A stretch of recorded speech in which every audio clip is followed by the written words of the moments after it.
A chameleon named Chara dreamed of climbing Mt. Fuji. Chara was determined to reach the summit. Chara packed supplies and began the arduous climb. The path was steep, and the air grew thin. Chara changed colors, adapting to the surroundings. Halfway up, Chara encountered a challenging rock face.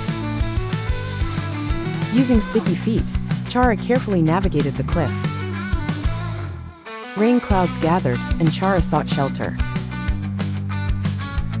The storm passed, leaving everything refreshed and clear.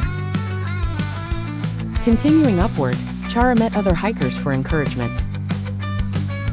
Near the top, the winds threatened to topple Chara. With perseverance, Chara reached the summit of Mt. Fuji. From the peak, Chara viewed the breathtaking landscape. Colors danced as the sun set over the horizon. Chara felt a profound sense of accomplishment and peace. The descent awaited, but triumph surged in Chara's heart.